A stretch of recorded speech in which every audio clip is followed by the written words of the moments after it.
Welcome to Daily Buzz News. 5 Gauteng traffic wardens narrowly escaped death after armed gunmen ambushed them in Daveyton on Sunday.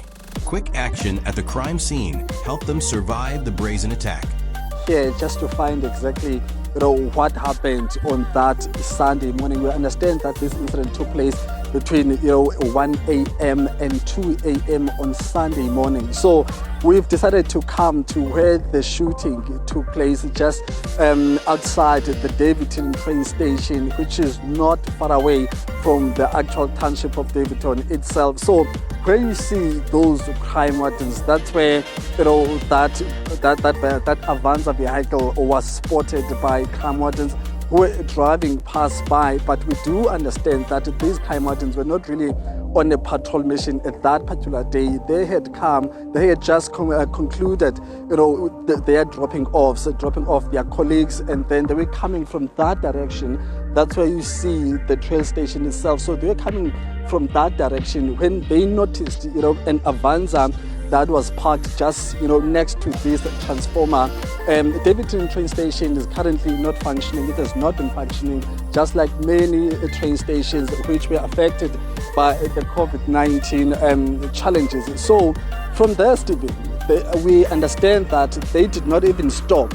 They drove off, and as they were driving by, when they got to this position, that's when those gunmen started ambushing them. Actually, there's some glasses that are still in position. So this is where they were firstly attacked, as we see these glasses here. So this was the first attack, but the driver did try to drive off to take cover, and all those wardens were still inside the car. Remember that they had not even stopped when those gunmen ambushed them with gunshots. And the time as they were driving off, they were being fired at. Shots were being fired at them. You can imagine an AK-47 and some pistols. So as they were being shot at, the car then was hit. The car's engine was hit, and it stopped here. They could not drive off anymore because the car had come to a complete stop. And this is where the car stopped. As you can see, that there are still some glasses which are still remaining on the street. So following there, they had to now get out of that car and take cover, run on their own. And some of the wardens had to find whatever ways they can find to run into. And the criminals then, according to the crime wardens themselves, went through to cover and run using that passage in between that wall and that train station. But unfortunately, there was one critical Mr. Mjali, who was also in that car. He took cover and he could not figure out how injured he was. However, due to the severity of his wound, he took cover and ran towards the community.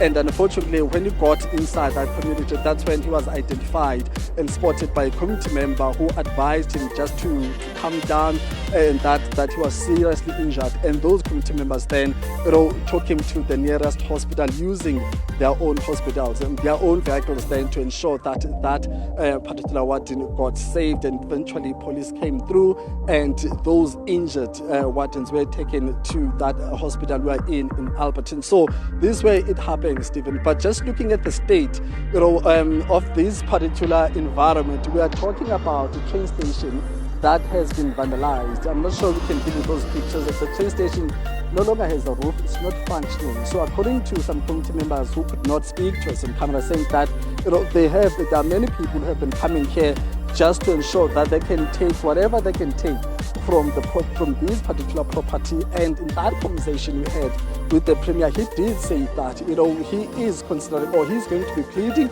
with his cabinet colleagues that indeed these wardens must be trained to specifically specialize in taxi violence or in the protection of public property such as this one. So this is the story we've been told by those who were around here, who have first-hand experience, who were present immediately when this shooting took place. So that's the latest from us where we are. We've seen the scene, we've seen also how this shooting happened, and according to this information that we have, they had no chance of surviving without running away from these guys, because they were ambushed with AK-47 and they were using the type of a vehicle such as this one, a 22-seater. So you can imagine, the vulnerable position they found themselves in.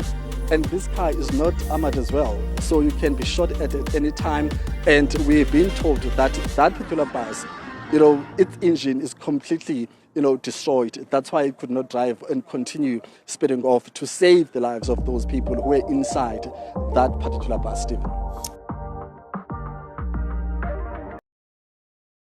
Thanks for watching.